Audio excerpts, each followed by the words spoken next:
కేటీఆర్ గారు ఎవ్వరూ ఏమీ చేసుకోవద్దు, మీ కుటుంబం తప్ప ఏ కుటుంబం బాగుపడొద్దు. మీ నాయన కేసీఆర్ గతంలో మీకు గుర్తుకుందో లేదో మరి గుర్తు చేయాల్సిన పరిస్థితి ప్రతిసారి వస్తుంది. మీరందరూ అమెరికాలలో ఉద్యోగాలు చేసుకుంటారు అని చెప్పి రాజకీయాలలో మా పిల్లలకు ఎవ్వరికి కూడా ఇంట్రెస్ట్ లేదు, నాకు కూడా ముఖ్యమంత్రి ఇంట్రెస్ట్ లేదని చెప్పి ముఖ్యమంత్రి పదవి తీసుకుంటూ మీ అందరిని పిలిచి ఉద్యోగాలు ఇచ్చుకుంటా ఆయన దగ్గర. మంత్రి పదవులు, రాజ్యసభలు, లోక్సభలు, ఎమ్మెల్సీలు మీ కుటుంబంలోనే అన్ని. 1600 మంది బలిదానాల మీద వచ్చిన తెలంగాణలో ఎవడు బాగుపడ్డాడంటే మీ 5గురే భయపడరు, మీ ఇంట్లో బాగుపడరు. ఇప్పుడు అధికారం కోల్పోయినాక ఎవడు బాగుపడొద్దని ఆలోచనలు ఉన్నట్టున్నారు మీరు. ఎందుకంటే ఇప్పుడు రేవంత్ రెడ్డి గారి సోదరులు 5గురు, వాళ్ళు సోదరులు. మరి వాళ్ళ ఇళ్లలో మీ ఇంట్లో లెక్క మరి ఆయన కూడా ఎందరిని ఎంపీలు, ఎమ్మెల్సీలు, మంత్రి పదవులు ఇచ్చుకోవచ్చు కదా.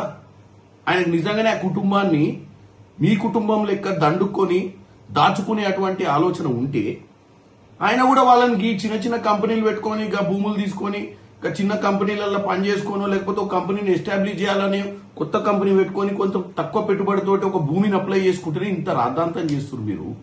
అసలు మీకు ఏం సంబంధం అని ఉద్యమంతో వచ్చి మీరు రాష్ట్రాన్ని ఏలి దండుకుర్రు కేటీఆర్. మీ హయాంలో ఎన్నెన్ని భూములు కేటాయించారు, మీ హయాంలో ఏ రేట్లకు భూములు ఇచ్చారో నిన్న శ్రీధర్ బాబు గారు క్లియర్ గా చెప్పిండు కదా.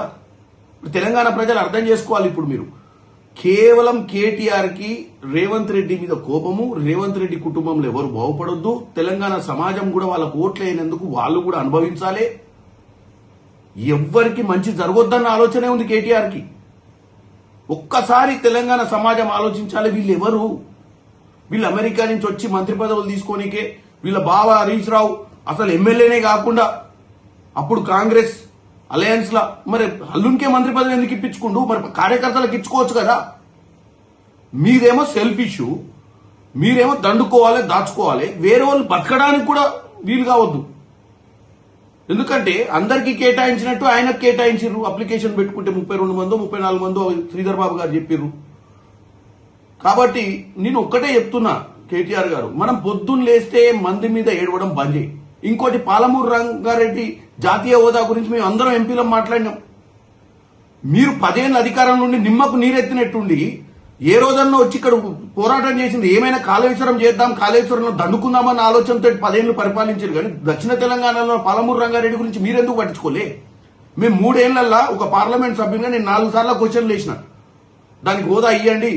ప్రతి డిబేట్ లో మాట్లాడినాం తెలంగాణ విభజన గురించి, రావాల్సిన అంశాలు ఏమేమి ఉన్నాయో. మరి